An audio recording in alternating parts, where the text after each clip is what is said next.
God and God of all our generations, may our prayers reach your presence. And when we turn to you, do not be indifferent. Adonai, we are arrogant and stubborn, claiming to be blameless and free of sin. In truth, we have stumbled and strayed. We have done wrong.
Of these wrongs we are guilty.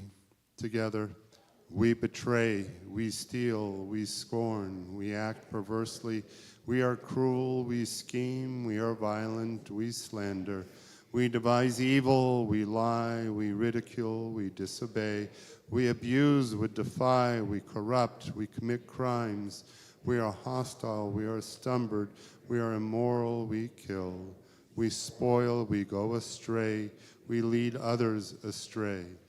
Our turning away from your mitzvot and laws of goodness is a hollow pursuit. You are just concerning all that happens in our lives. Your way is the way of truth, while ours leads to error. What can we say to you whose existence is beyond time and space? What words of ours can reach your realm beyond the clouds, beyond heaven itself? Every hidden mystery, every revelation, surely you know them all. You know the secrets of the universe and the secrets of the human heart. You know and understand us, for you examine our inner lives. Nothing is concealed from you, nothing hidden from your sight. Eternal One, our God and God of our ancestors, we pray that this be your will. Forgive all our wrongs. Pardon us for every act of injustice. Help us atone for all our moral failings. שחטאנו לפניך בזדון ובשגגה, ועל חטא שחטאנו לפניך בדיבור פה. Please be seated. Page 86. The ways we have wronged you deliberately and by mistake, and harm we have caused in your world through the words of our mouths.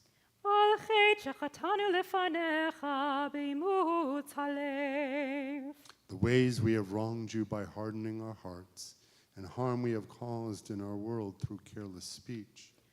חטא שחטאנו לפניך. Together, the ways we have wronged you through lies and deceit, and harm we have caused in your world through gossip and rumor.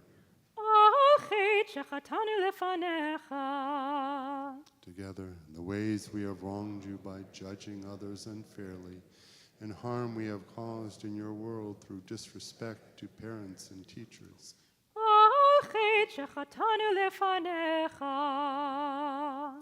The ways we have wronged you through insincere apologies, and harm we have caused in your world by mistreating a friend or neighbor. על חטא שחטאנו לפניך. The ways we have wronged you through violence and abuse, and harm we have caused in your world through dishonesty in business. V'al kulam elacha slichot, salach lanu, machal lanu, kaper lanu. For all these failures of judgment and will, God of forgiveness, forgive us, pardon us, lead us to atonement.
Continue on page 98, Shema Kolenu.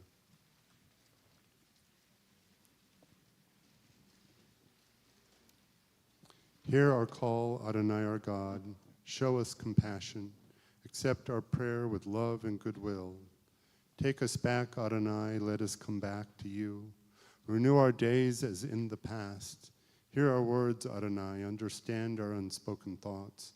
May the speech of our mouth and our heart's quiet prayer be acceptable to you, Adonai, our rock and our Redeemer. Do not cast us away from your presence or cut us off from your Holy Spirit. Do not cast us away when we are old, as our strength diminishes. Do not forsake us. Do not forsake us, Adonai. Do not far from us, our God. With hope, Adonai, we await you. Surely, Adonai, our God, you will answer.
Page 100.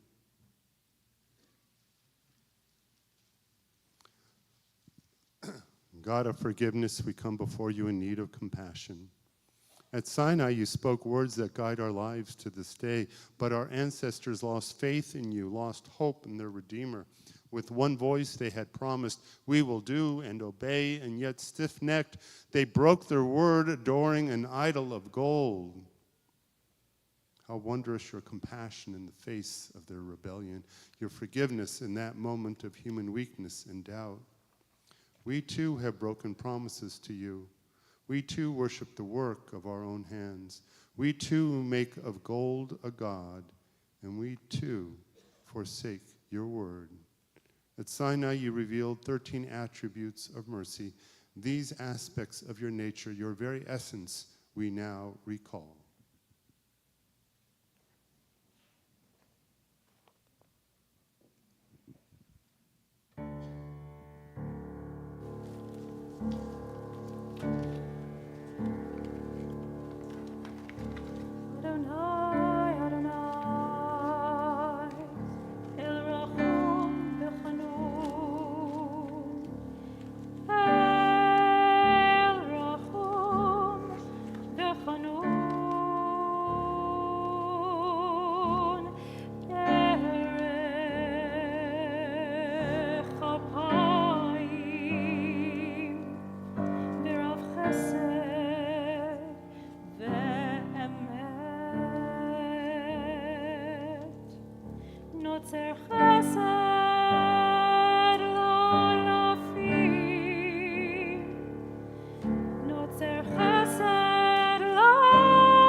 Page 105.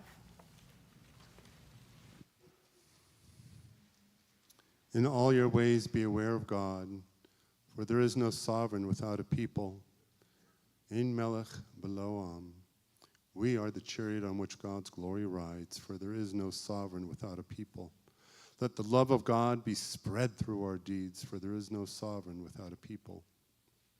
You are my servant, Israel. I will be glorified through you, for there is no sovereign without a people. So where is God? Anywhere we let God in, for there is no sovereign without a people. Ein melech below am. Eternal God, you revealed to Moses your 13 attributes of mercy. They exist in the world through our awareness. They transform the world through our actions. We speak them now as prayer and aspiration. Adonai, Adonai, God, compassionate, gracious, endlessly patient, loving, true, showing mercy to the 1,000th generation, forgiving evil, defiance, and wrongdoing, granting pardon.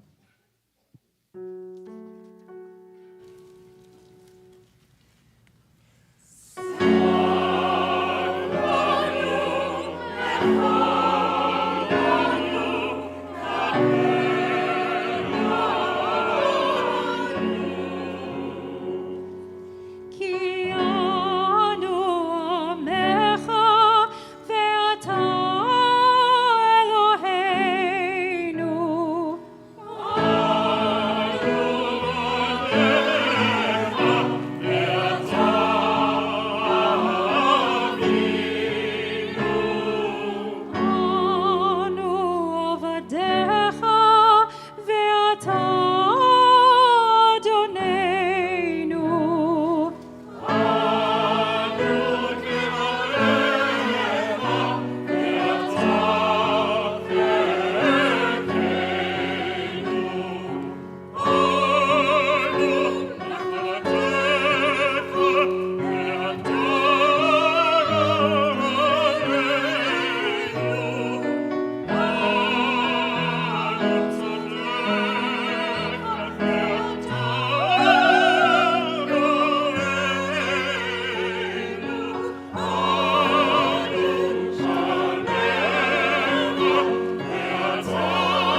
If I could see God's face within my heart, I'd see the face of a gardener.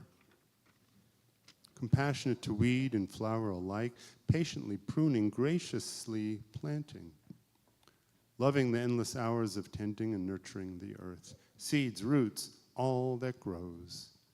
And true to the essence of the gardener's work, forgiving the fallen branches, the withered petals, the cracked stones, the broken stems.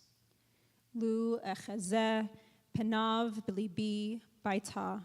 If I could see God's face within my heart, I'd see the human face in 1,000 acts of mercy, the one who gives bread to the hungry and shelters the lost, who hears the voice of grief and makes room for the stranger, who brings relief to the blind, the bent, the unjustly imprisoned, and is true to the essence of holy work, defying evil, healing brokenness, easing pain, and, in the end, forgiving ourselves as God forgives us.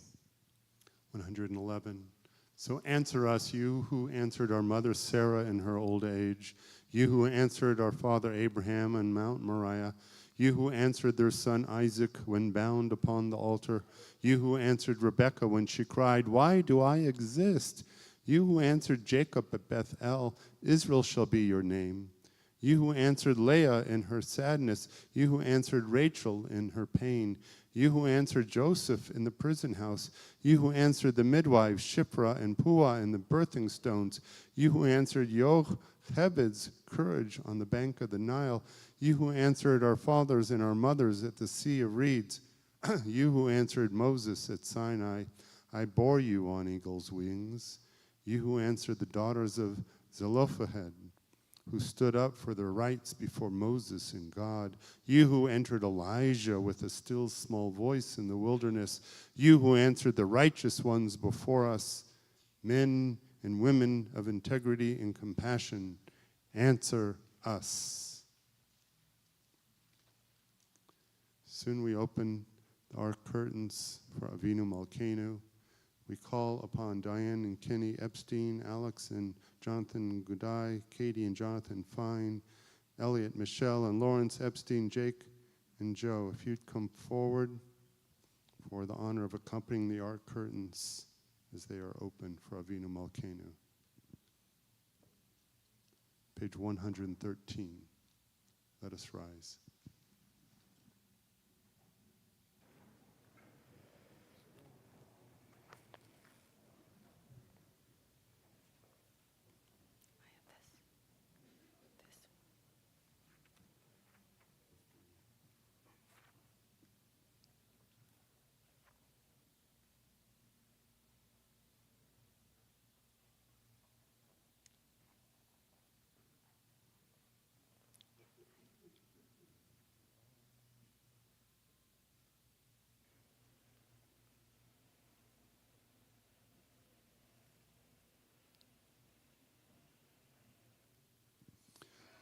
Avinu Malkeinu, hear our voice. Some of us have cancer, some have lost strength of body, some have lost memory and speech. Some of us are in pain, some can't find work. Some of us bear the marks of human cruelty inside where the scars don't show. Some live with depression, some battle addiction, many feel alone. Some have known shattered marriages, trust betrayed, hopes destroyed. Some of us have lost the ones we love far too soon, and some have lost a child. All of us have seen suffering in our midst. All of us know the ravages of war for which there are no words. Avinu Malkeinu, why? Avinu Malkeinu, are you there? Do you care? Avinu Malkeinu, hear our pain. Hear our anger. Hear our grief. Avinu Malkeinu, here is our prayer. Give us the strength to go on. Give us reasons to get up each day. Give us purpose and persistence. Help us to fend off fear and to hold on to hope. Help us to be kind. Don't make us bow or grovel for your favor. Give us dignity and give us courage. Avinu Malkeinu, show us the way to a year of goodness. Renew our belief that the world can be better. Restore our faith in life. Restore our faith in you.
Well, good Yontif, everyone.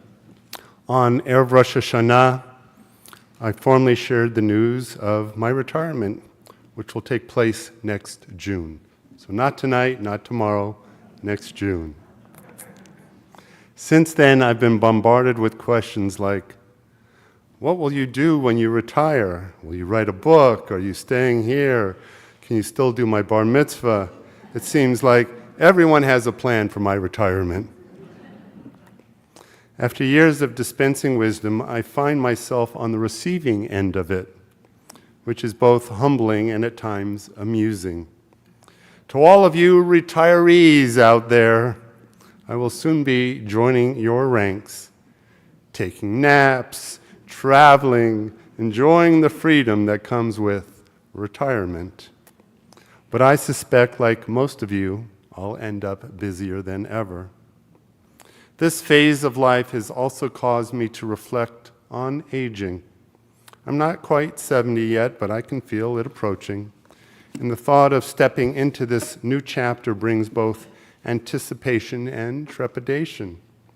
Aging is a topic we all wrestle with, whether we are 50 or 90 or somewhere in between.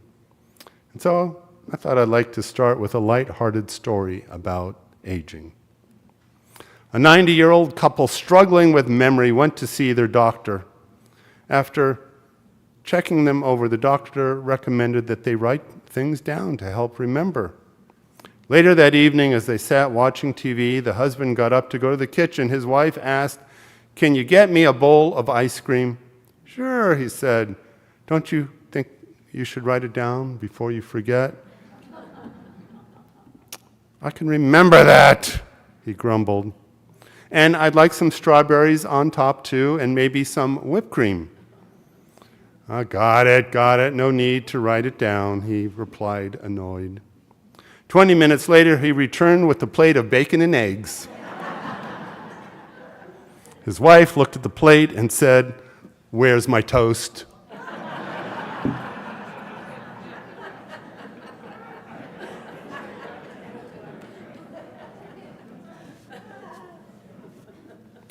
Well, we laugh, but that story touches on a real fear many of us share, the fear of losing our memory, our sense of identity, our independence as we age. We fear the changes that come with the passing of years, and while it's easy to joke about forgetfulness or slowing down, the truth is that getting older raises deeper existential questions. Who are we becoming? Who will be left of us when we can no longer do the things that defined us? Aging is a process that begins far earlier than we'd like to admit.